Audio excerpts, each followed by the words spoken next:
Oh, whoever Right now tweeted I have it. to stop saying. So I'm looking down as we welcome everybody to the cold open, and I see come hang out with Owen Newkirk. Oh, there it is, Taz. For a minute, I thought they didn't tag Luddy, and I was going to tease him for ignoring Craig Ludwig. Now I understand that we have Jerry Tarkanian on the show today, and if you're old enough to understand that reference, thank you. That's a UNLV Running Rebels basketball joke that probably nobody under the age of 30 would remember. So we have, oh, he's over here. DLS Skyline shirt. DLS Skyline shirt. Not DLS Skyline shirt. But that's right. There was no memo. No, Let's get to it. Let's get ready, boys. Get ready, boys.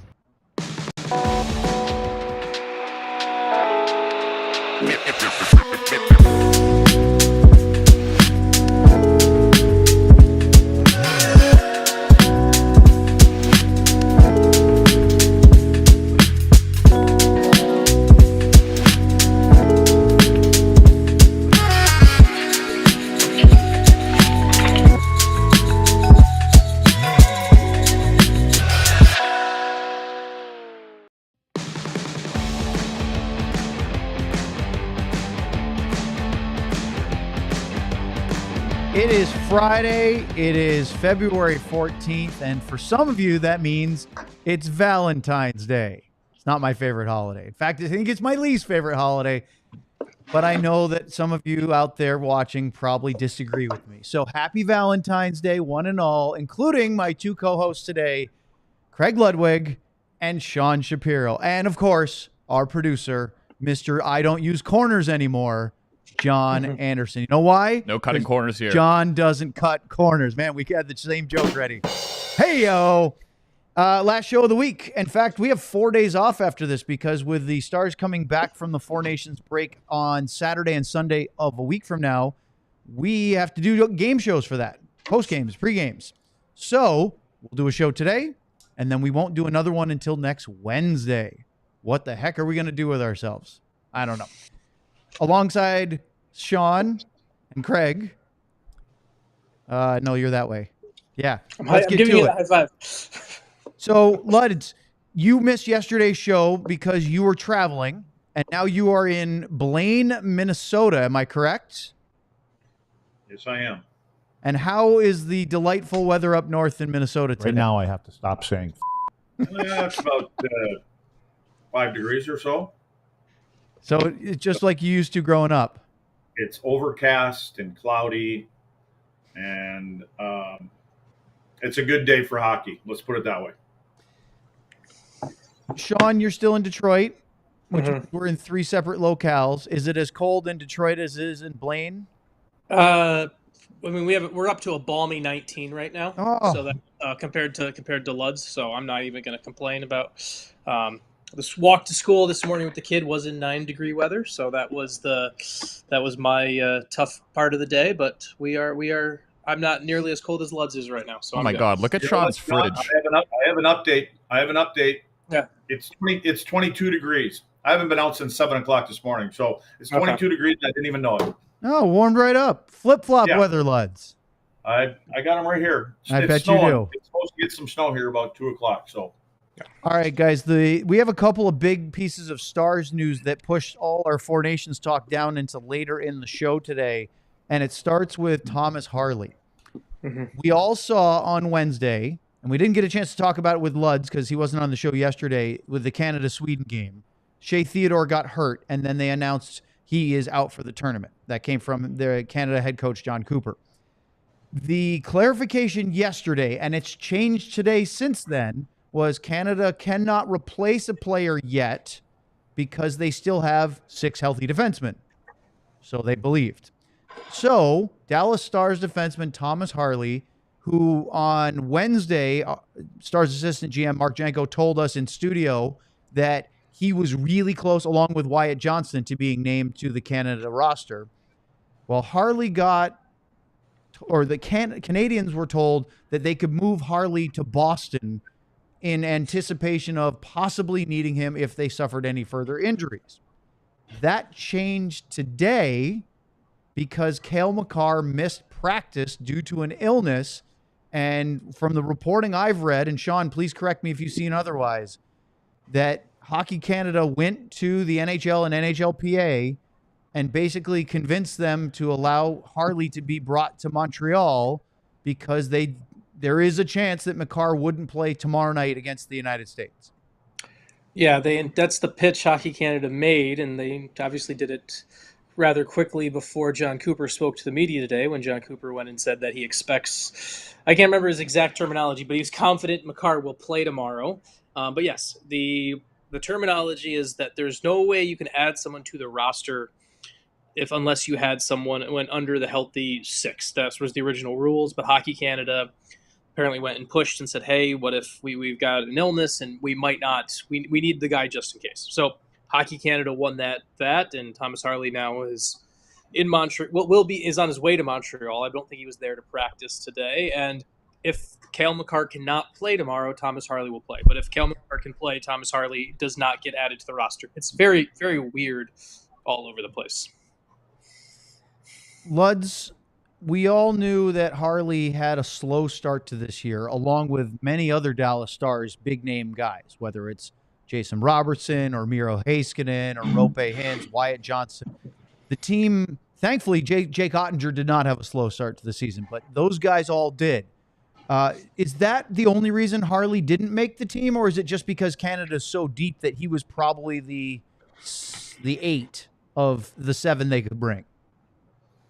Yeah, I mean, I think when you look at what Canada has at their fingertips, they have a bunch of defensemen they could probably choose from, and I would think that Pete DeBoer has a little bit of say in this, and Pete knows his players and knows Thomas very well. Obviously, thinks he deserves it, and I'm sure they had a little, heart to heart and discussion about different kind of players or different players that possibly run the loop.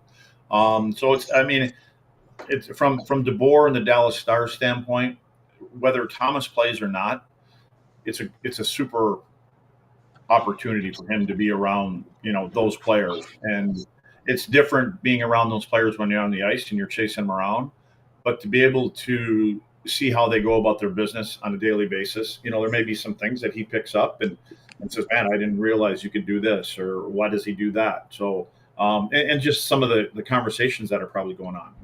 Again, you get to know, the best players in the world a little bit better, and you understand why they are the best players in the world. Well, let's talk about this real quickly, Luds, and then, Sean, I have a question for you following this. They brought Drew Doughty in. Seemed like a no-brainer to replace Alex Pietrangelo. Why do you think they went with Harley over a guy like Chris Tanev? Is this just about the next best player in their minds available, or are they also thinking about next year's Olympic team roster in addition? I think neither. I think neither. I think it's like for like. You looked at Shea Theodore, and we lost Shea Theodore. Who are we going to bring in to effectively maybe replace a Shea Theodore? I think it was way more of that, where if one of the other, for lack of a better word, one of the guys who was killing penalties or your net front guy, maybe Chris Tanev gets the call. I think this was way more of a who got lost, who got injured type deal, more so than who's going to be here for Canada in the Olympics next year. All right, now Luds, and only Luds this time. I'm sorry, I had to interrupt. You went backwards because I said Luds first, and then I'll ask a question for Sean, and then as he was about to go, you jump. It's okay. Luds, do you agree with Sean? Is this all about? Sean, when I come on here with Sean, I expect that. So I was already prepared. Is this no? Is this and Sean answered it the same way I would. I mean, I did. I think that's exactly why. I mean, when you're, again, back a long time ago, we were doing some drafting, and I was with Bob Gainey and all those guys in Toronto, and I'd asked one question, and it was about a Darian Hatcher and a Richard Matvichuk. Like, how do you draft players? And then the question was why. And I said, well, if you unplug Hatch for any reason, you kind of want to plug in a guy that is similar to him, or a Matvichuk or a Daryl Sador. And I think exactly what Sean said is they brought Doughty in because of what he does. Maybe he's not up to where his game is or he wants it to be, but it's still he's an effective player in his role, and he's a leader and everything else. And so I believe that, when you look at that and you pull out an offensive-minded kind of defenseman, Thomas fits that bill for him. And the other thing is, again, Pete had something to say about that, right? So maybe when he gets, back to coaching, maybe Thomas gets thrown in some more situations, and they know that with Miro out, Thomas is going to be probably taking the lead on the power play, things like that. So, maybe it helps Pete DeBoer and the Dallas Stars a little bit for him to, get a little extra work here on the PP side of things. Oh, that's interesting, Luds. Sean, what does that do for Thomas Harley? Obviously, Jim Nill, part of the brain trust. He's I think he's the associate GM for Canada. And then, of course, Pete DeBoer is on the coaching staff as one of the assistants to John Cooper. I mean, they have a all-star team. Both the U.S. and Canada have all-star teams.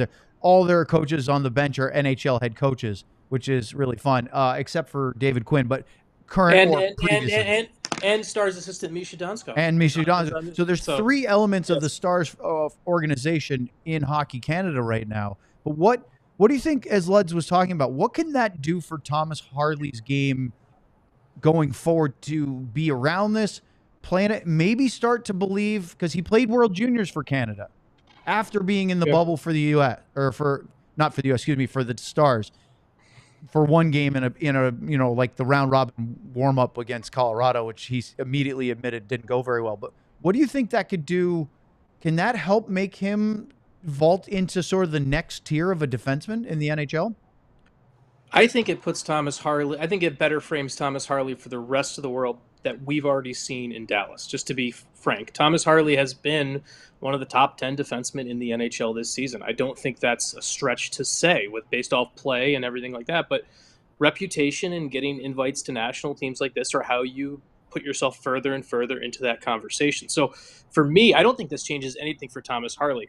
Thomas Harley is not a guy who needs more confidence. Thomas Harley has, Rich Peverly once explained it to me as one of the healthiest, cockiest egos you'll ever find in a player.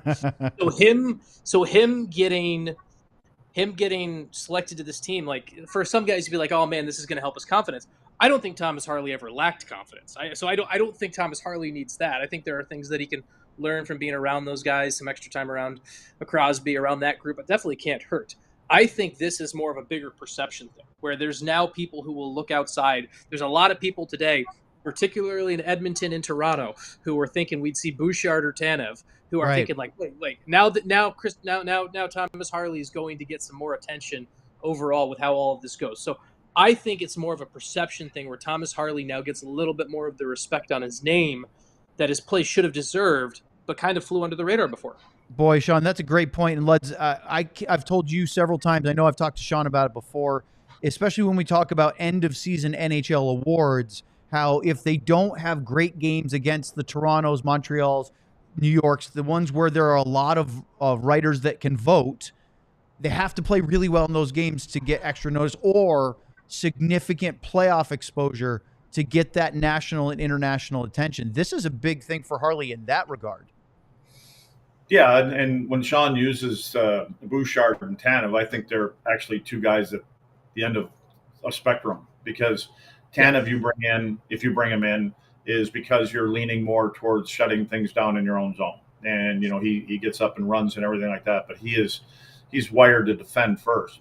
The other guy, not so much. I mean, he is a guy that trots, and we've seen numerous instances of him, how he plays defensive styles of the game. I mean, it's kind of like a Erik Karlsson for me at times. So, and again, but I agree that you could bring in either one of those guys or any of those three guys. But I just think there's a statement to be made here for Thomas being selected here. And yeah, because of the guys that are part of the staff, obviously it has something to do with it. But again, I think from Hockey Canada and all the guys getting their heads together, they must have a similar opinion of Thomas being able to be brought in there. And the last thing here, well, you know what? We'll carry this over because we have more to talk about, and we have to talk about Sam Steele news as well. And let's do that next here on the DLS Dallas Stars podcast. But first, let's talk about Ice Shaker. I have got the perfect gift for the passionate sports fan in your life. Perhaps you've heard of Ice Shaker. Ice Shaker is now officially licensed with the NFL, the NHL, NBA, NCAA, and MLB, and it will make the ideal gift. It's created and used by the Gronkowski brothers.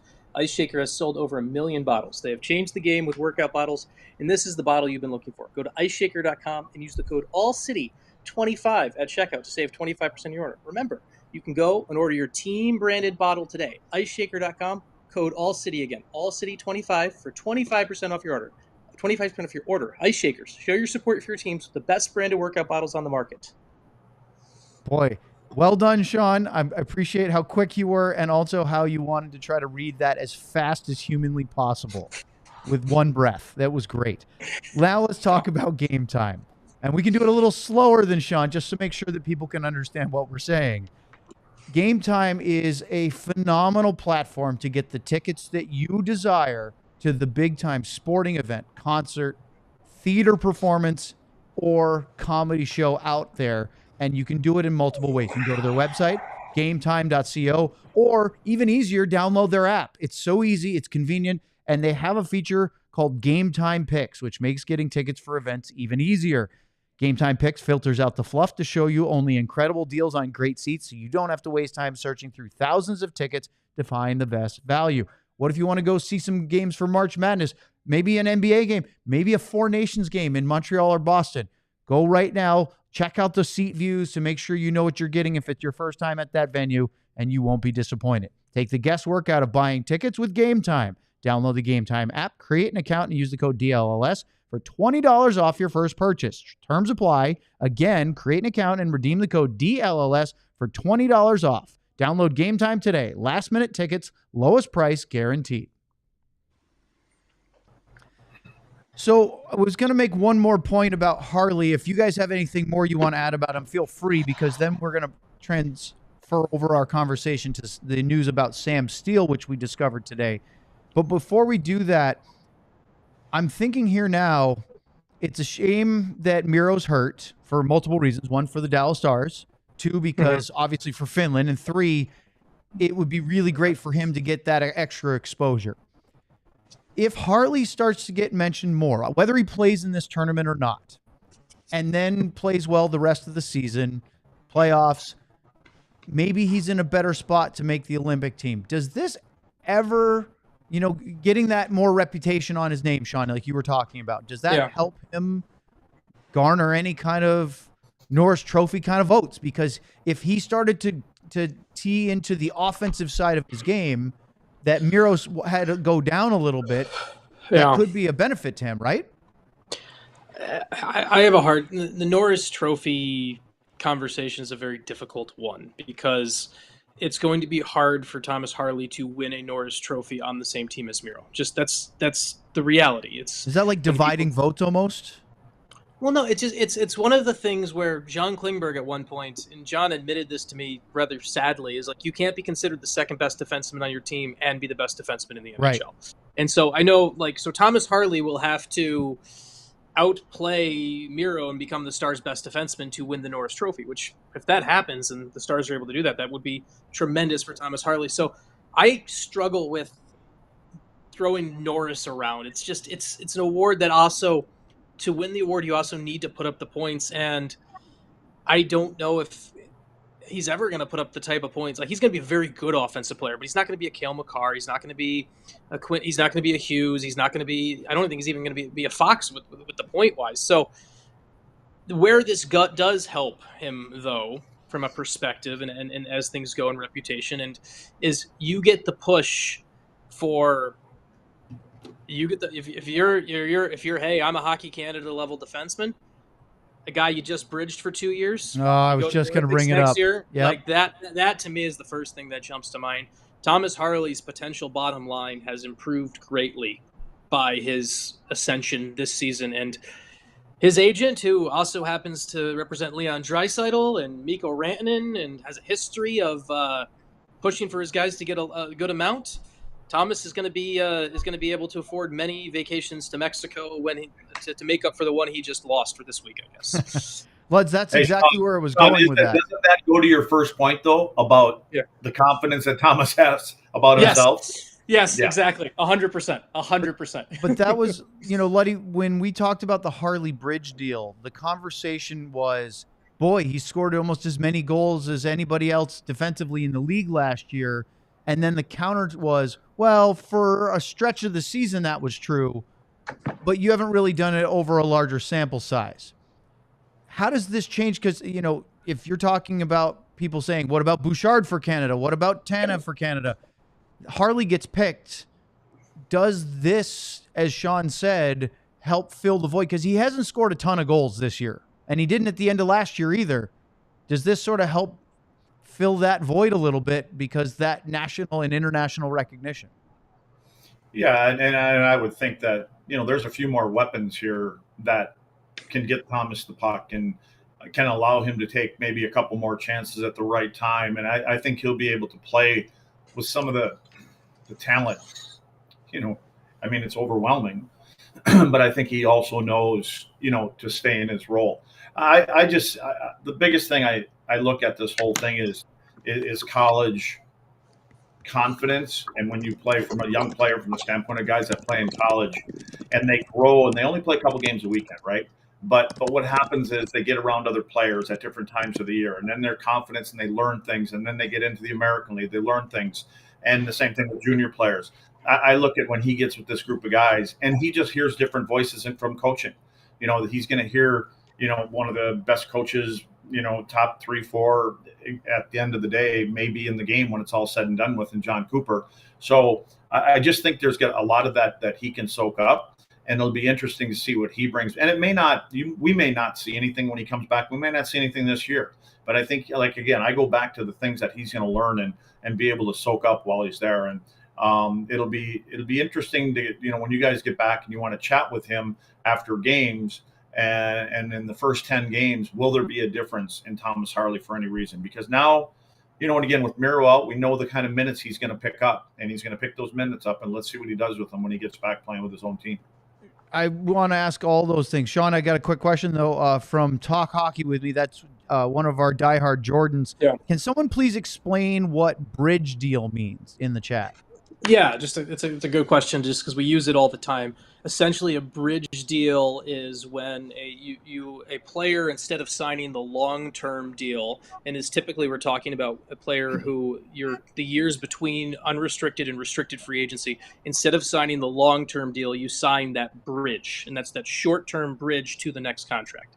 And that bridge means that bridge can be a bridge to more money for the player potentially, or for the team, it can be something that protects them from longer-term financial pain and spending and everything like that. So it's effectively a bridge to the long-term contract is what we say when we say bridge deal. It'll be very interesting to see what his next contract is, but that's a good segue for us to go into the most recent contract extension, as we found out earlier today that Sam Steele, that's right, our very own Man of Steel, has signed a new 2-year, $4.2 million contract extension with the Dallas Stars, which will kick in after this season. So for next year and the year after that, $2.1 million AAV. That's gone up. He was almost on a minimum deal when he came to Dallas, and then signed a 1-year extension with a modest raise. Now he gets an even better one plus another year. So he's got some security. Luds, I want to start with you. The only weird thing about this is that he just got healthy scratched over the weekend. But other than that, we've been very much full of praise for Sam Steele's game. Yeah, times have changed. I remember when you get sat out, you're thinking you're getting cut or you're getting sent to the minors. Here you get a raise and you get to go buy a new house. So, and again, I think we were all kind of questioning why he was out of the lineup anyways. But he is what he is. He's impressed us with the opportunity that he's had when he climbs up into the lineup. I didn't even realize some of the skill and poise that he has when he moves up and plays with better skilled players. He can play with those guys. So he deserves it. And I think the thing about him is similar to Beck and Blackwell and guys like that they don't take a shift off. And I would expect that part of the conversation with him signing a new deal is, we like you the way you are. It doesn't mean that we're not going to ask you continue to try to put some pucks in the net and those kind of things offensively. But you fit into what we're trying to build here, and you're a piece of a team, and you have a role, and your role may be a little bit bigger, a little bit smaller than a few different players. And when it comes to that, but we believe that you know who you are. Just the same way I talk about Bishop. You get to a certain point and you say, okay, now we're going to push you forward. Now we want you to do a little bit more of this and a little bit that. And, his way of getting pushed forward, obviously, was, adding some more coin to his bank account. Sean, do you think that, well, I want to ask Luddy that because Bill Guerin's his buddy, so I'll hold off on that. Do you think that the value for Sam Steele's contract, even though it is going up, has something to do with the cap going up, that the Stars feel they can give him a modest raise without really making a huge effect of their overall team cap hit? Well, that's why he can still stay in Dallas at this amount, because the cap's going up. Effectively, the Stars have and Jim is very conscientious of his cap ledger, and that's why you guys had Mark Jenko on the show on Wednesday. And I spoke to people before the season who thought Steele could have been signing for about this amount before he signed with Dallas for less than he did. And I texted with another NHL assistant GM earlier today after the deal came out, not from the Stars, so it wasn't Jenks or White. He was a different AGM from a different team. And they said Sam Steele probably on the open market this summer would be about a $3.4 million player.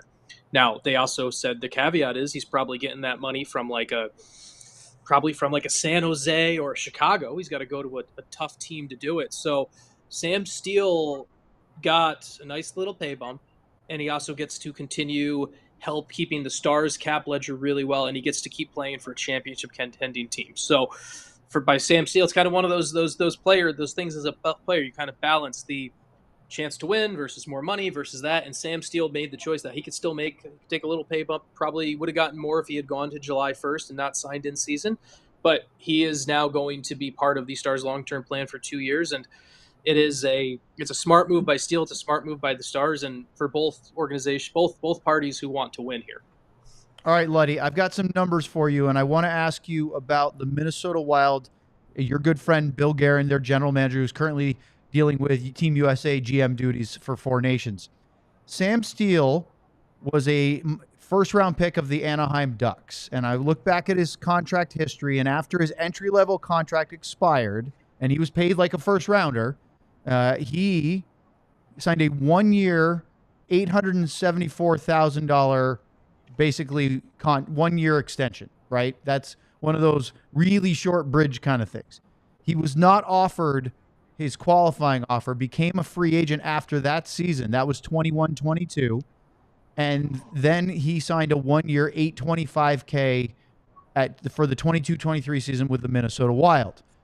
He, during the course of that season, in 65 games, scored 10 goals, had 28 points. He was plus 11, and he averaged just a couple seconds under 15 minutes a night. Obviously, he played in the playoffs against the Stars as part of that series where Dallas beat Minnesota. And then he signed a 1-year, $850, so, $25K bump with the Dallas Stars. And now all of a sudden we're there. Then we're at $1.2 million this year, and now $2.1 for 2 years going forward. Do you think when they look back in hindsight that Guerin and the Wild regret not keeping Sam Steele? Yeah, and maybe somebody was worried that he may want to go back there. Billy's got some money he's going to play with next year, right? They're going to get the bump of the cap, and then he's got some more room with what he got rid of the Parise and Suter deals. So, but you know what I think? This is all credit to Sam Steele. I mean, he's showing that he's not in the bottom four. He's in the middle six, and he can come up and down. And I think he'd be entertaining and interesting to a lot of teams in the NHL. When you're gonna ultimately end up paying your top guys on your teams a lot more money now, and you're gonna need to be able to find those kind of players that have come in at that number that can still play the kind of system style that you want to play. And have it in him to be able to go up and down the lineup that Steele can do. So I think he's one of them kind of players, he's that utility kind of guy. And is he going to put up 30, 35 goals? No. But they know exactly what they're getting for him. And I think they're paying him because they think he can squeeze a little more out of him right now. Sean, there's a couple of comments from Ryan in the chat that you might find interesting to answer. He first said, I went over one. He said, we have a lot of good forwards in the AHL that are going to rot down there. And then he followed up with the, I completely lost it now. Honestly, Steele is hindering their development. I think Steele re-signing might actually be Dallas showing that they may trade some prospects. What do you think about those two comments? My first thought is the Stars have no prospect forwards that are worth trading, just to be completely blunt about this, right? Like they have Emil Hemming is playing in the OHL, and he's 2-3 years from being an NHL player. And from a prospect perspective, the Stars have a lot of guys who are good and could step into a game, and they like their depth, but they don't have anyone who is rotting down there. I disagree with that assessment. The other thing about Steele, and you talk about kind of the timeline and things like this, Steele's 27. This is a deal that will take him through his 28-29 season. He's so consistent. He's so reliable. And as Lud's just talked about all the things he does, you're to save $1 million on saying like, oh, you know what? We think one of these AHL guys might be able to do it. That's a move for a team that's not trying to win now.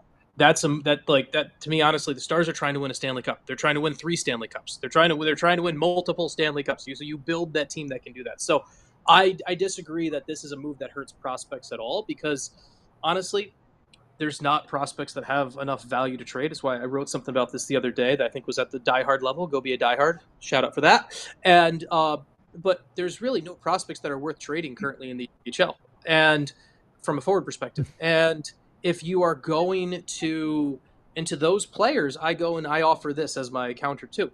Prove to me that you should be here. Prove to me with your play in the AHL that my statement is blatantly wrong. And no one is doing that. No one has gone and done that. And so I disagree that Steele this hurts any long-term plan or even hurts any individual players. If anything, it's more of a message of, look, we reward players who do the right thing. So be more like Sam Steele. Luds, I'm going to ask for your response. I agree with Sean 100%. Like we've seen some players, right, this year, then they've dangled a few of these guys, and I mean, nobody really blew us away, right? Didn't say, oh my God, this, you know, I mean, Bishop was the one that we saw him in the first game or two. And the other thing that Sean said that's important is he's 27 years old.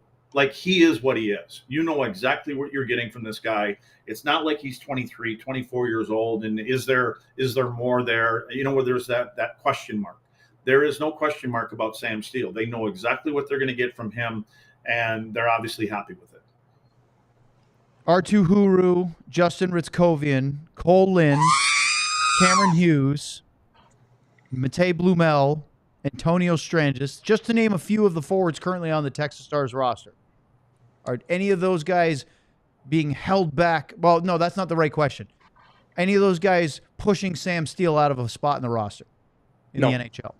And that's to what you guys both just said. Up next, let's talk a little Four Nations talk right here on the DLS Dallas Stars podcast. Coolers. I don't need a cooler here, but Rugged Road is dedicated to creating innovative and durable outdoor gear for the adventurers who demand the best. Our products are designed with the highest quality materials and craftsmanship, ensuring they perform in the toughest conditions. Whether you're on land or water, Rugged Road gear is built to accompany you on every adventure. One of the most unique features of Rugged Road is their ability to always float upright. Crafted to handle the toughest environments, the coolers are built to last and keep their contents cool for up to 7 days. Perfect for a variety of outdoor activities, from fishing and tubing to camping and tailgating, these coolers are designed to meet the needs of every outdoor or sports enthusiast. So gear up for your next adventure with Rugged Road coolers, reliable, durable, and built to be used. Rugged Road is your ultimate outdoor companion. Head to ruggedroadoutdoors.com and use code DLLS for 10% off. Luddy, I actually did your Rugged Road read yesterday with you absent, and it was fun, but I almost did it in your voice too. Let's talk about Saturday Neon. Started by two college buddies, Saturday Neon makes officially licensed collegiate logo LED neon signs perfect for your home, office, dorm room, fan cave, or bar.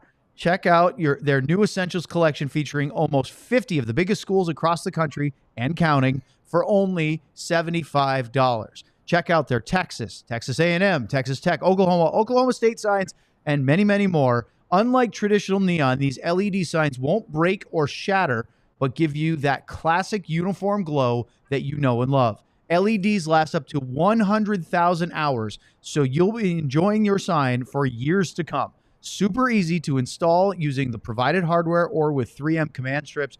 Low voltage, they don't get hot, and they're always safe to the touch. It's the perfect gift for this upcoming season, whether it be Valentine's Day or Flag Day, maybe Arbor Day down the road. Head over to SaturdayNeon.com. Use the code DLLS for 10% off your favorite sign. All right. Let's talk about Four Nations. Last night, there's Sean using his little bubble thumbs up. We saw the U.S. really have to grind for a couple of periods against Finland, and then the dam broke, and they routed the Finns with a pretty impressive showing. I love the combination of the Tkachuk brothers playing with Jack Eichel. That seemed to be a real difference maker when they put those guys together mid-game. Yeah, it was sorry, Sean. It was. I didn't know you were leaving. Did you say Sean first? Sean, you better go. No, the best part is you both paused for each other, didn't hear it, and then both went at the same time. Well, we're thinking of each other, so it's really considerate. We are. Go ahead, Lutz. No, not now. You go, Sean. Okay. Come on, say it back to me now. Yes. I'll just keep us going. The fact the third that third period was a impressive. To me, it was an impressive. It was a statement about finishing the job, right? Like you battle back and forth. No pun intended.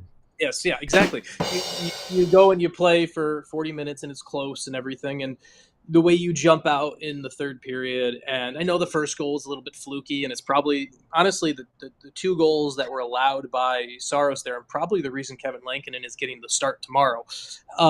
But it's stepping up and just getting things done the right way, and I think that was a really good statement win by the U.S. And I'm be fascinated to hear. Maybe after Jake gets back from Four Nations and we can talk to him a little bit more at some point. I'd love to hear a little bit more of the internal dialogue, who stood up, who said what during that, because it was the Tkachuk brothers leading it. It was just a big kind of we're not going to let Finland come back the way Sweden did against Canada and take us to overtime. We're going to make sure this game is ours. And I thought that was impressive by the United States. I like the move. I looked at the minutes in the near the end of the first period, and I noticed that Brady Tkachuk had only played 3 minutes and 50 seconds or something like that. They come out and they tweak a line here and there, and all of a sudden you could see. I forgot a couple guys were even on the team, to be honest with you, and I ended up in the third period going, "Hey, did he play much at all here?" I felt bad for. A couple of guys, especially a captain from Detroit Red Wings. But anyway, I think that there was they wanted to get to narrow it down and start rolling a few guys over the bench a little bit more often and setting a tone and you could see where it just appeared halfway through the second that it was a matter of time. I looked at Essa's minutes and he was at somewhere around 21 minutes right near the end of the second period and you could, and he doesn't even look like he's breathing hard. The guy can keep on rolling out there. But it was just, they were going to get, eventually it was going to get a little bit overwhelming. And when they got them two quick ones, it was kind of like the dam broke. What do you think, guys? We'll go Sean first. Sean's over here. Which way what did you think of the Finnish players, the Dallas Stars, right? Lindell, Granlund, and Hintz. Your thoughts about the way they played last night?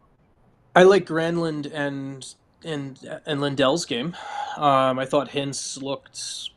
There's times where Rope looks, and we've seen it with Dallas, but it doesn't happen that it was one of those kind of apps there but not there games for Rope, which we've seen for Dallas before. And Lutz and we've talked about this before, where there's just the put your stamp on the game no matter what. You might not be feeling the crispest, you might not be the sharpest offensively, but find a way to make an impact overall and do something like that. And Hintz to me was just kind of he was there but absent. That was my kind of look at him. It was a bit sloppy. You could see that impacted his entire game. There was the 2-on-1 at one point where the Finns overpassed, it goes into his feet. And I'm not blaming him for not collecting that pass, but it was just kind of an epitome of what he did the whole game. I thought Lindell was, S is being tasked with carrying this entire defense. The fact that when He looked good too. He did. And when you get to the second power play unit, like they've got Barkov up at the top running the top power play unit like a defenseman because they don't have anyone else. So is having to do that on the power play. He's probably the only person running a power play in this tournament that doesn't actually run a power play for his NHL team, if you think about it that way. And that's pretty remarkable. And so I thought he did pretty good. Granlund, I like his game. I like the way he finds a way to make an impact, even when maybe the offense isn't there. That's what I want to see Roope Hintz. Maybe the long-term impact of Granlund being in Dallas, maybe there's a little bit of that rubs off on Roope from Granlund of how do you be that impact player even when you're feeling a little off offensively when the game's not there. And that was what I saw last night. Luds, Sean, you mentioned Barkov, and they had one line there, right? But you mentioned that. And with Roope, I was waiting for him to say, I'm not waiting around for you guys. And I want you to go. I want you to take the puck. I want you to skate. I want you to lead, do the things that we've seen out of you. Because there's been times this year, and Owen's heard me talk about it a lot, and people that are drivers and Wyatt's a driver. And I said, Roope's a driver. What he does, he drives people off that offensive blue line and he creates space for everybody else. And that's one thing that he can do. And I wanted to see him do that. And I just wondered if is he in the Barkov shadow and is he worried about, stepping up at that point. But it's time for him to step up because we all know he can do it. And we see when he plays that way, he can be a game changer. You just want to see the consistency from game to game. Selfishly in this tournament, yes, but I want that to carry over to when he comes back and let him lead. He leads that type of game for the Dallas Stars on a nightly basis. Did you look, Luds, did it look to you like Hintz was deferring a bit too much, being a little too unselfish? That's my point. Is he was letting the bigger names, so to speak, the guys with the Stanley Cup, and do that. And again, I go to Barca. He's such a good player and such a complete player. Plays at both ends. It's the reason he has the success that he has. But it's almost like he didn't want to step out of his shadow. Like that's the guy. And you have to, because you can be that guy. You're getting paid to be that guy, and forget the money and everything. But we've seen what he can do, and I just want him to carry the flag, like lead the guys into the battle. It was problematic. It was reflective of. It wasn't just Hintz too. It was reflective of all the other guys who should have done that for Finland. What did Sebastian Aho do last night? What did Mikko Rantanen do last night? Those are two guys who, if you're watching and you're in Team Finland's practice or meeting today or whatever, you're looking at that and you're circling those three guys and you're thinking, how do we get them to impact the game? Obviously, it's great playing with Barkov. He's the captain. He's the leader, everything like that. But be right there with him. And I think that's a message. It's not just for Roope. It's for Aho and Rantanen because they were ghosts too last night. Sean, let me ask you, is Let's there? Is Yuri there? He's obviously there, right? Yeah, he's there. Yes. Think, and you've done some sit-downs with him. And again, I know Let's being the Let's as a player, but do you think he would be a guy that could go up to Roope and say, listen, we need more from you. Like, you can give us more. Yeah. I'm fascinated, Luds. This is a great, larger conversation I don't know the answer to. I'd be fascinated to see, because Yuri's not going to go yell at a guy. He's going to go ask for a guy to be more of them. He's also Yuri is very quiet and directive. He's stern, but he's very quiet and direct when he deals with guys. And so I do wonder just if the one-on-one talk, I wonder how effective it would be just from how well a player receives it. And this is a much larger question I don't know the answer to. Just I wonder with today's player how much that type of one-on-one from the GM who is not as voracious and loud, how that would go over. I'd be fascinated by, but I could definitely see Yuri being part of that conversation, especially with his ties to knowing Roope's history through Dallas and all of that stuff. So it wouldn't surprise me. I would just be curious to see what the effectiveness would be, and I don't know the answer to that. Do you guys think that the experts that I've heard say that Finland can't win a game if it's not 1-0 or 2-1 are right? Meaning, I look at some of the forwards on this Finnish team and I say, Sean, you mentioned Aho, Mikko Rantanen. Arturi Lehkonen is a heck of a player, maybe more of a complementary kind of goal scorer versus a driver like Lutz was talking about. But then you've got Hintz and you've got Teravainen, who's got plenty of skill. I look at this group and I say they should be better at creating offense. I mean, obviously the Miro Heiskanen hole is massive for them because he's by far their best defenseman. But Essa's there. The question is that does this team have any chance of doing anything other than grinding out a 1-goal game? I know, and I don't think it's the forwards. Honestly, I don't think it's the forwards. I think the issue is for Team USA. You're looking at your forward or Team Canada, right? Because we just talked about Thomas Harley. You're about to bring Thomas Harley in as a break in case of emergency type when it comes to moving the puck and pushing the puck up.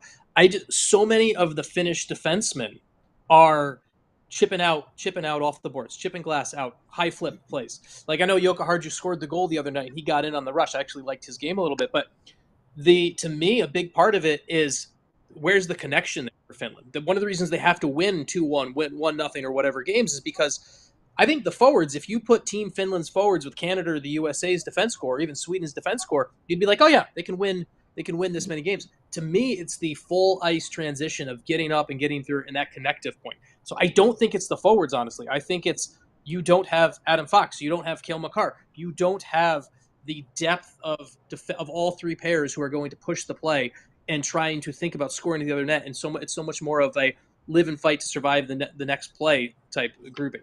Lud, do you agree with that?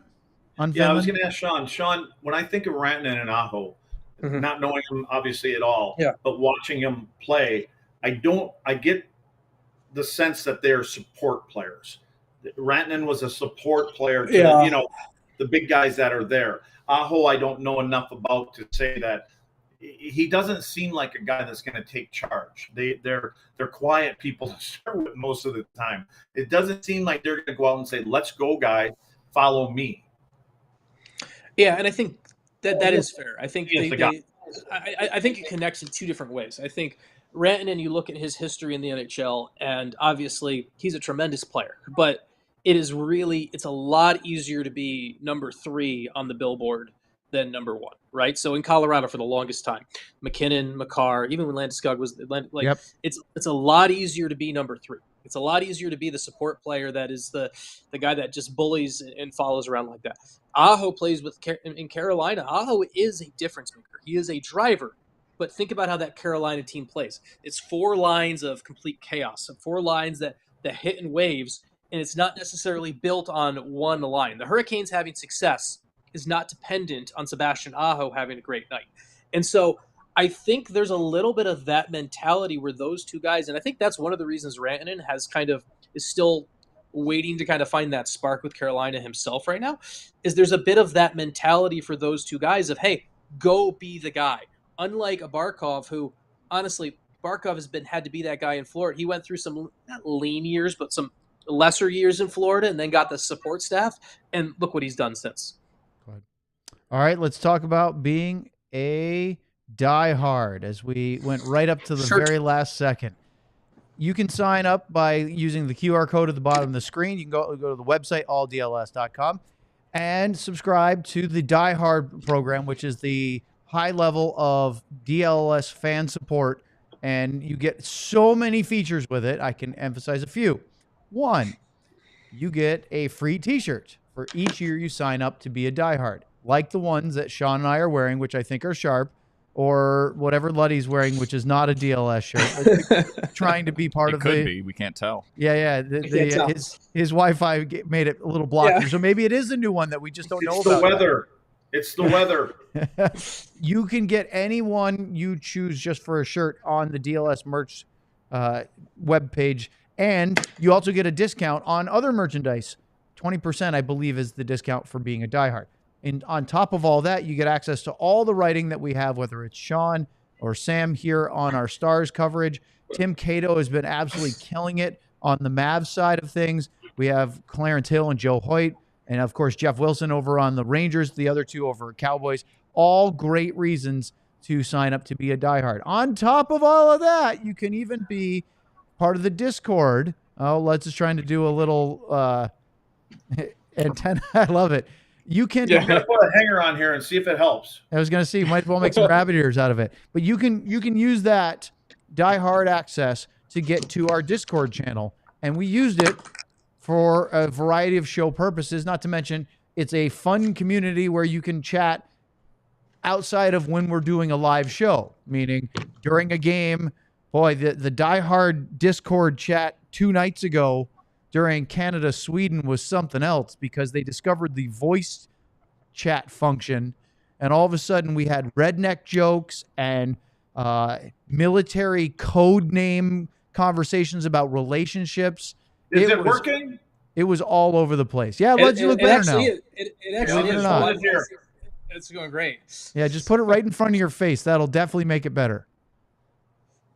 So go to alldls.com and sign up to be a diehard today. All right, guys. The Four Nations tournament continues tomorrow. But Luddy, what are you using a giant pencil for? I finally have the proper prop for all of our jokes. Ah. I finally found a pen fitting of the Clank from back in whenever that was. So I needed to make sure if Luds can bring his hanger into play, I can bring the giant pencil into play. We got Carrot Top on both of you guys' screens right now. I love it. That's great. Buddy, you didn't get a chance to make your comments felt about Canada-Sweden from Wednesday night. So I wanted to give you the opportunity to share any thoughts or opinions about the opener of the Four Nations tournament. I was surprised, to be honest with you. I was surprised it was that close. I don't think the urgency level for the Canadian team was where they wanted it to be. But then again, I think you got to give the other clubs some credit too. I think they came in a little bit disrespected, and they were there to prove a point. But I think the big thing you come out of there is Sidney Crosby. I mean, how not to? McKinnon, I thought, the big guys did what they did. The one thing that I did send a message to John Cooper, and after the game, I have not heard back, so it probably wasn't good. But I told him I didn't know how good that Victor Hedman actually is. When he goes out there and plays against Connor McDavid head-to-head, and I saw McDavid, once he got across the offensive blue line, curl up and didn't try to beat him. And he's able to hold that gap on that player is very impressive for the size that Hedman is. So that was one of the things I came with. You just see guys a lot of times and you don't appreciate what they do. And then when they get up against the best player in the world, I was very impressed with the way that Hedman actually played against that guy. Speaking of McDavid, what did you think about the moment where he gave Rasmus Dahlin a cross-check below the goal line and Dahlin turned around and absolutely dropped him? Yeah, but what did McDavid do? He didn't even go back at him. He just got up and skated the other way. Yeah, he learned his lesson very quickly there. See, again, those are little things that players around the league are going to take from events like this, and I think if McDavid would have got up and, again, he's been suspended once already, they'll probably maybe never get suspended maybe no again, cross-checks to the face. Yeah, but I mean, if there was a little bit more of that in pushback, but I just think that there's times where, there's going to be times in the playoffs where guys, remember that time when during the Four Nations and McDavid went down, and let's be a little bit harder on this guy. So we'll see. So the big games tomorrow are rivalry games, and the Finland-Sweden game, Sean, which is at 1:00 Eastern. By the way, I'm impressed that fits over your ear, by the way. Yes. But that game is going to be prime time over in Sweden and Finland, being 1:00, an afternoon game in Montreal. Mm-hmm. So it's going to be, I don't know if people in North America realize just how big of a hockey rivalry that is, those two countries. There was a great clip I saw today where it was a video of they were asking Finns to say one nice thing about Sweden, and about half of them said nothing. A couple said meatballs, and then Esa Lindell said Klingberg. And so that was but yes, Finland Sweden is it's a massive rivalry. It's honestly the game that when this tournament came out, and one of the things I really looked forward to, obviously USA Canada was big, but Finland Sweden to me is one of the games that I had circled from before. It obviously lost some steam with Finland's injuries and depth and everything like that being hurt, but these are two teams and there's two countries that they go up against each other all the time. They've had I've been over there in Finland before, and I've talked to Rope and Miro about this, where they grow up playing against the same 12, 13, 14, 15 as they're playing against those national teams between Sweden and Finland. Those are the biggest, most intense battles. And so this is a game that those players, those countries have been looking forward to best on best for a long, long time. So it's going to be a great game. I'm really looking forward to that one. Luds, what about Canada-US? Saturday night in Montreal. There's been some political stuff recently that has caused some booing going on for national anthems. I would expect it to be more pronounced probably tomorrow because it's USA-Canada. But I'm excited because I think this is the best U.S. team that has faced Canada in a long, long time. Yeah.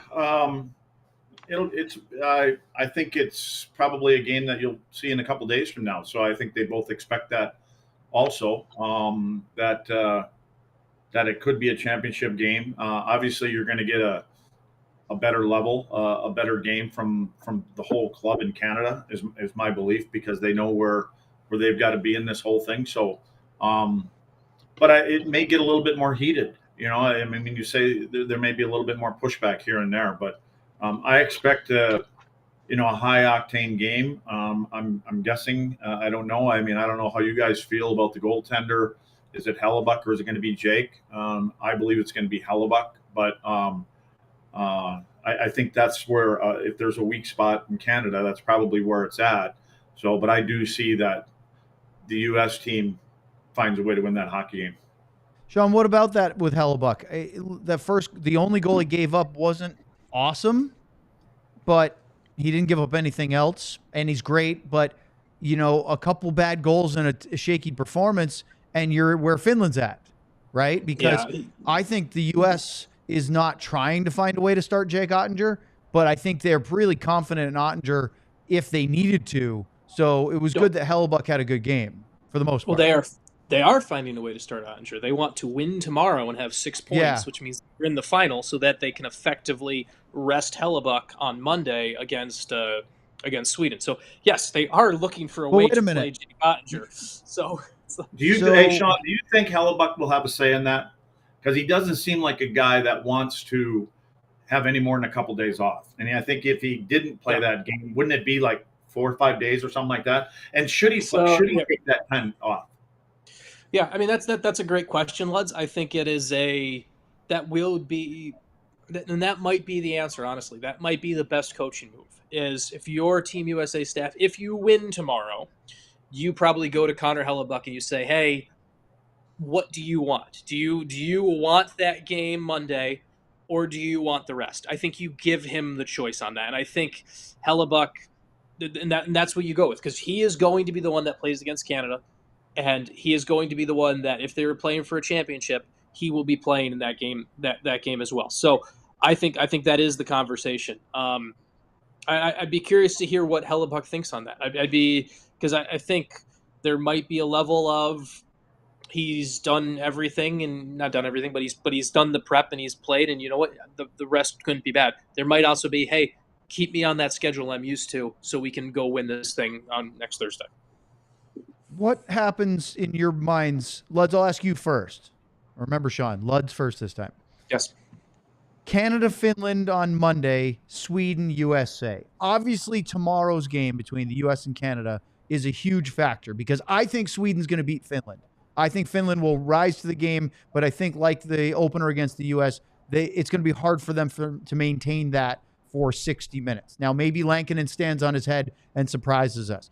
But because Sweden got a point out of Canada, and Luds, we were talking about this yesterday when you were gone, I really like the 3-point system because every game is worth the same, and it rewards the regulation win more. It also means that Sweden has a point. And if they do really, really well, meaning they beat Finland, they'll have 4 points, and they have a shot against the United States to get that second spot if you assume that the winner of USA-Canada, which is the case, will automatically qualify. I'm getting waved at, so hold that thought for just a second. because I want to thank everybody on our television platforms who joined us today. Make sure to like and subscribe here on the pod, and check out alldls.com.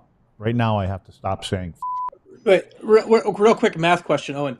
Canada can't clinch, right? No, sorry, Because Canada has only yeah. 2, so they can get to 5, and that makes it a little bit more convoluted, doesn't it? Yeah, because like if Canada got to 5, then USA would still be able to get to 6, and then Sweden would still be able to get so Canada can't. The US is the only one that can clinch tomorrow. That's right. That's because, but again, because they didn't win in regulation. Yeah. Yeah. I think 6 is the magic number to clinch. So Canada can't. And we lost clinch Luds, tomorrow. just like I anticipated. Just the math. Okay.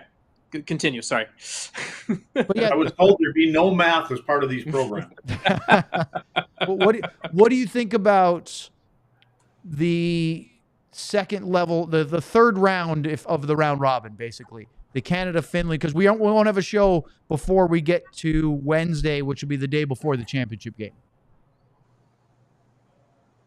I don't care.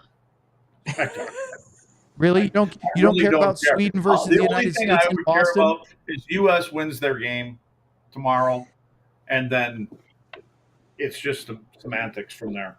So for me, I think that whoever the U.S. would end up playing, when they're that close to it, with the people that are there, the players that are there, the personalities that are there, they will probably, again, depending how it all plays out in the other game, they're going to let the chips. They don't really care who they play. It's almost similar to the whole 1980 thing. There was a big game to be played, but they didn't have it sewn up until they won the last one. So I think that these guys are approaching that. And speaking of the 80s, I mean, I think they've got some guys that were around that, and we all saw pictures of the dinner and all that kind of stuff. So they've got some things that they're trying to play for also besides themselves. Bing bang. Oh, we've got a super chat from Ardell, a little Broughton and Masterton, or in this case for USA, Brady and Matthew. Thank you for specifying. The brothers Kachuk are big, hairy winning machines, and I'm here for it. Love nation versus nation hockey. Yeah. Agreed. Are we? Can I wanted to bring something up that I thought about, and it's not. I saw someone else point this out on social media last night while I was watching the game. Isn't it kind of weird that the national broadcaster for covering this game in the United States doesn't have a single former Team USA player on their broadcast? Like, I keep seeing PK Subban and Mark Messier breaking down Team USA hockey. Like, why don't we have? Why is there not someone with Team USA ties actually on the broadcast? To me, that's just a giant. You think Chris Chelios would be a good person to have up there? That would make sense, wouldn't it? Yeah, but there may be something there he doesn't really want to be. Yeah, but it doesn't. I'm not saying it doesn't matter who it is, but just to me, there's all this history of they don't even have to be but like, I don't care what PK Subban and PK Subban has to say about Team USA on the intermission show, right? Like, I just look at we get this whole intro, and I thought they did a nice job with the intro talking about international hockey and Team USA and everything like that. But we have no one who has, in the American network, we've had no one on there. So that to me is just something where I'm watching this as a viewer. Like, all right, give me someone who's been in the trenches for USA Hockey before. Give me someone who's there. If you're going to have former players on the broadcast like that, give me someone who can relate to that there. So that's just something that I thought watching last night there. Luds, if you were watching Team USA play right now, which former USA Hockey player or players would you like to hear from on a panel like that?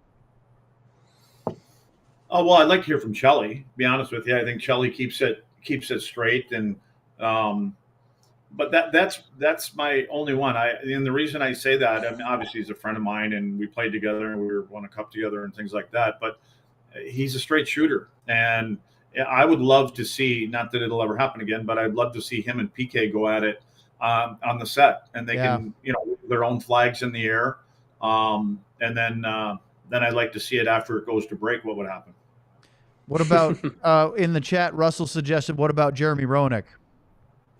Well, JR, the first period would be almost over by the time JR got done talking. And he was talking probably more about himself than the game.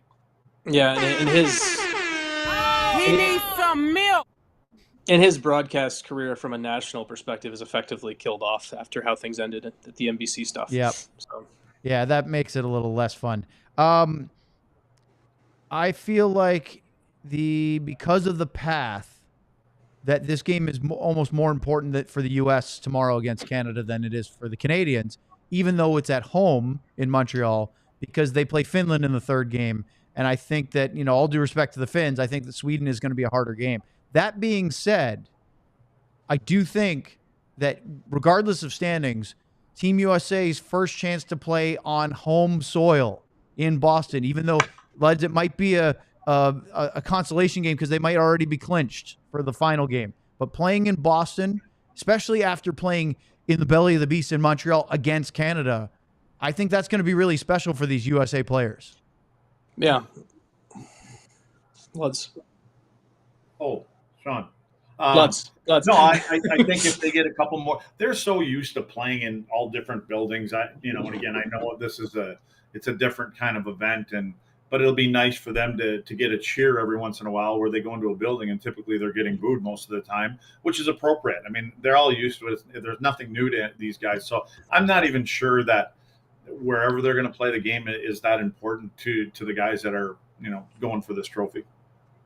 The thing, Owen. Oh, we got a super chat. Jordan, talk hockey with me. All right. A Heiskanen 99 cup here. I do not have the Team USA numbers memorized, so we can't do that bit. Exciting day. Excited about the Sam Steele deal and super happy Harley is getting a learning experience in the Four Nations. Also, be a diehard. Thanks, Jordan. Thank you. Yeah, good. Be a diehard. Go scan that code right there. The other thing, Owen, I would bring up is you talked about pressure on Team USA. I would argue this: if Sweden wins, and so Sweden wins, and then the United States beats Canada, Canada then effectively is relying on the United States to get them to the final. Yeah, that's interesting. That is because all of a sudden, if Sweden wins tomorrow especially if Sweden wins in regulation, which is probably favored to do so. Yeah. Sweden gets to 4 points, and Canada loses, and Canada's only at 2 points going into that final game. Sweden needs the U.S. to beat. Canada needs the U.S. Canada needs the U.S. to beat Sweden for them to have any chance of advancing. The United States holds their path no matter what. If they lose tomorrow, they can still beat Sweden head-to-head and get to 6 points. There is no way Canada can win. Canada loses control of its own destiny if Sweden and the U.S. win tomorrow. So I would argue there's a huge pressure on Canada, actually, for this. Okay, I have a couple of quick ones for you. Because it's an NHL-run tournament, it sure does feel like there's some experiments here that we'll be looking at and the GMs will be talking about for possible implementation in future NHL seasons. One is extending the 3-on-3 overtime period. It's 10 minutes for this tournament. I don't know if they'll go to 10, but 7 or 8 sure seems like a consensus because nobody wants things to go to a shootout if they can avoid it. And the other thing is the 3-point system. Again, this is a tournament. They're only playing 3 games, so they're trying to make sure it's easier to set the teams apart. Do either of those two things strike the needle with either of you? Luds? The 3-point system does for me. And I'll be honest with you, the first thing when you said that, and I was texting you about Ralphie yesterday. Ralph brought this up years and years ago about a 3-point system. And just because I was going back and forth with Ralph Stranges, it made me think of him. And when you brought this up, I think that's a different look at it. I'm not crazy about extending the overtime stuff. And I don't know if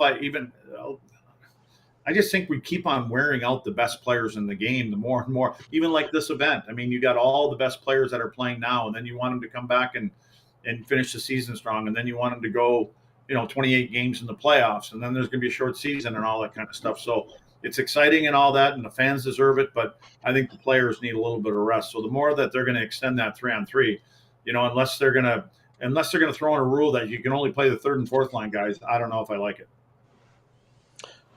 I like the idea of extending 3-on-3, but I also have an alternative opinion that I've kind of developed in the past 2 days on this. What if we just went back to ties and made overtime hockey only for the playoffs? Just seriously, what if you get to 60 minutes and you're tied, game's over. It's tied. If they're And- really worried about No, seriously, I agree with you. Yeah. If the concern is player safety and not wearing them out over the course of a season, ending a 60-minute hockey game in a tie would make sense. But then we have to go all the way back to why did overtime start? Because with 5 minutes to go in the third period of a tie hockey game, teams would shut it down because they'd rather get a point than lose and have nothing to show for it. So you had overtime in. And then teams started playing for overtime because, you don't want to give away a point. And there were a couple different changes that way. I completely agree with you. I'd be okay with going with overtime and then a tie and just saying no to a shootout. No. But honestly, 3-on-3's out of the bag. I don't think they're going away from it now. I agree, but I'm just my point is if we're not going to extend it, and coaches will find a way to make any system less entertaining. That's just what coaching job is. So, just go to a tie. If it would make the last 5 minutes more exciting, because all of a sudden, hey, you don't get that. You might get that point, but you're also, if you need a win, you're going to have to go for it. You're not going to get that chance to maybe win a game in 3-on-3. And I think there are teams, right? Like, it's funny, like, John Tortorella sometimes gets a lot of a bad rap for being an old school guy and being behind the times and everything like that. But the reason we have some of our weird overtime rules are because John Tortorella thought outside the box. Like, if you pull your goalie in overtime and let up a goal, you don't get the point. And we saw that last year with the Wild when they were trying to push to in a game last year. And that goes back to the AHL days when John Tortorella pulled his goalie in overtime because he knew if he lost, he still got his point. He would go for it. Right. John Tortorella now with Philadelphia, there are times the Flyers, if you go watch a Flyers game and you watch the last 5 minutes of a close game, the Flyers lock it down even more so because they believe that they have that weapon in Matvei Michkov in 3-on-3. They believe they're going to win more games in overtime because Michkov is such a weapon at 3-on-3. It is there. To me, there's elements to this. Like, if we're going to go through and talk about let's make games more exciting and let's do that, I like the 3-on-3. I'd like games decided, but I also am now leaning more and more towards the idea of let's make overtime hockey special. Let's make it if we just have a tie at the end of 60 minutes, all of a sudden that first overtime game in the playoffs, it's going to feel even more special. So and this is a new thought for me. I hadn't thought about this until we keep hearing all of this 10-minute talk and everything. And this is just me overly thinking in the past 2 days and me rambling and probably having a bad opinion in front of 77 live people on air right now. The chat certainly seems to disagree with you, Sean. Yeah. Luds, do you agree Take with the Sean? blue lines out in overtime. What's that? Oh, I like Take the that. blue lines out in overtime. I like that. And just go. go. Do you played in the era where there were ties and then when there weren't ties? Did you have a strong opinion either way? Do you? Why the hell would I care? I wasn't out there the last minute of the game anyways. I wasn't out there in overtime. I just wanted somebody to end it quick because I knew that there was a trough of beer inside the locker room. You're nothing if not consistent, Luds. All Right right. now I have to stop saying. So let's finish it off, guys. USA, Canada, Finland, Sweden. 4 teams, 2 more games each. Who are we going to see in next Thursday's final? Sean? I think we're going to see USA and Canada again. Luds? I agree. And U.S. wins the Canada game 4-1. Tomorrow? Yep. Ooh. The rematch in Boston for the championship, I would pick them as well. But I'm going right into that big pencil, Sean. Exactly. Let's go Team USA. All right, that's going to wrap it up for today. Big thank you to our producer, John Anderson, who has been quiet today because this is his second show being produced today. He had double duty covering the Cowboy Show here on DLS. We also have Craig Ludwig. We have Sam Nessler. We have myself, I'm Owen. And, of course, our wonderful chat who really don't like ties in hockey. Thank you very much for joining us. We'll see you next week. We are off until Wednesday when we will have Leah Asimakopoulos from the Dallas Morning News. She will be joining us live in studio. It'll be me and Leah, and if he finds his way home, Luds. Thanks for joining us. His face. We all silly like the mayor.